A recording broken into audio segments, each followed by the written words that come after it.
to you, away from economy, is on the matter of the removal of the now suspended Chief Justice. We know that in a unanimous decision, that petition for interlocutory injunction on her suspension has been thrown out again. What options is she left with? Or, well, I mean, if you can give me, just drop a pin in terms of where we are right now in the processes. Well, I mean, I think for her, she's got to fight for her rights in the ongoing process. But I think any honest person knows that what is going on is politics and not law. Anybody who says that this is Article 146, 147 is either complicit in it or is being naive. Everybody knows that what is going on is politics. This was premeditated. This was pre-announced. This was pre-advertised. There are clips of, now President Mahama announcing that they have a plan to appoint more NDC persons onto the benches. They announced quite clearly that they were of the view that the benches were not favorable to them. They bastardized, the Chief Justice and the Supreme Court extensively when they were in opposition. I was part of our legal team when we were going through the last election petition. You see all the spurious remarks that are made about her on social media, calling her all sorts of names and trying very hard to link her to the MPP. And so the intention was clear ab initio. If that had not been the case, then people could actually believe that there is some innocuous constitutional process going on. But that same constitutional provision has been used. What is going on is a pre-advertised, pre-orchestrated, pre-planned exercise, now using the legal processes as a cover. And I don't think anybody is fooled by that. But what I'll say to that is that the consequences of our actions lie ahead of us. Speaking of which, Mahama Yariga, the majority leader, has spoken about some actions that could take place to streamline further the removal of a Chief Justice.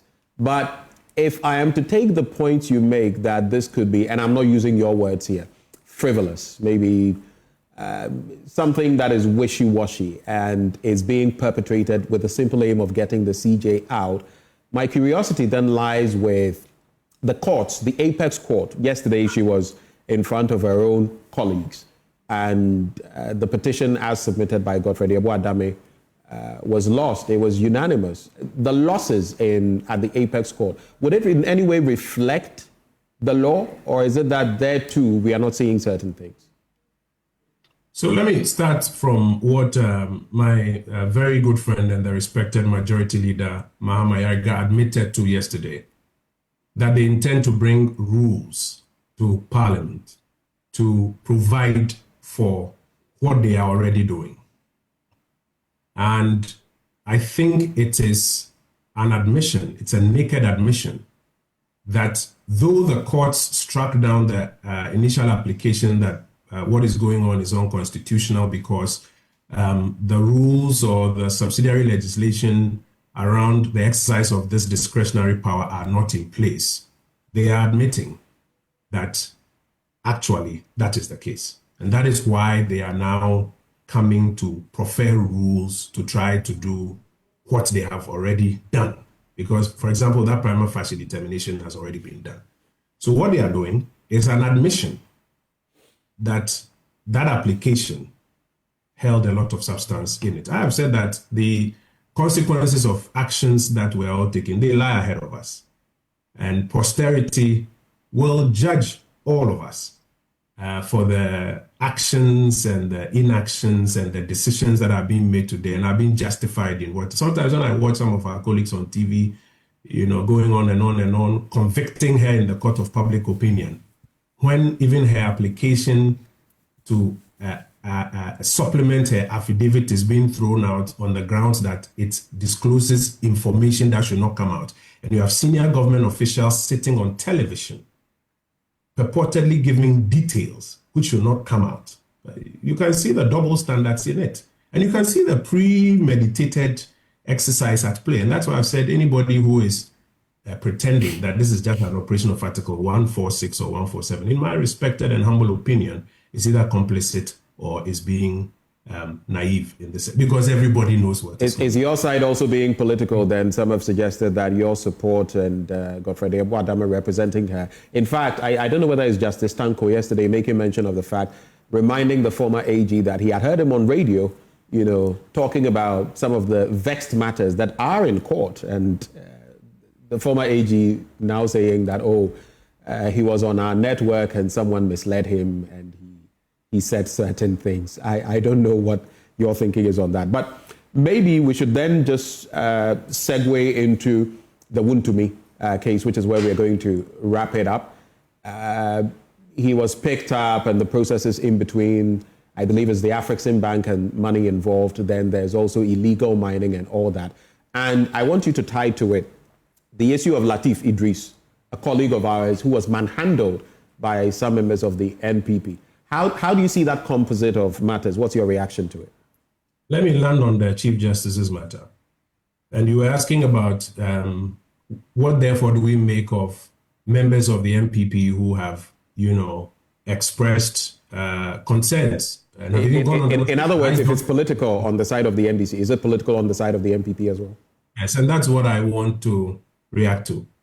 You see, this sort of double standards that sometimes we want to run in this country. Could you please clarify who wants to run? All of us. Okay. All right. Run in this country. I think it's something we should take a second look at. In one breath, when Mr. Godfrey Dami represents the Chief Justice, then the matter takes a political color. In another breath, when the known lawyers and advocates of the NDC and even the Speaker now represent the petitioners, that one doesn't take a political color. I mean, what sort of double standards is this? It beggars belief. It has been said. It has been said that some of the, and I, if you care to mention names, I mean, we could go on that trajectory. It has been said that in the selection of the CJ as suspended, Godfrey Adami was instrumental. Is that true or not? Let me land my argument. You started off by alluding or invoking the question of a certain political alignment. And my response, which I'm making, and then I'll go to the Wontumi matter and come to this one that you've raised. My response is that this double standards, this hypocritical standards that all of us, the circles that we are running, are indulging in, beggars belief that in one breath, people want to make an argument that the matter takes a political color when Godfrey Adami serves as counsel for the CJ. And the same people who make that argument conveniently forget who the lawyers on the other side are.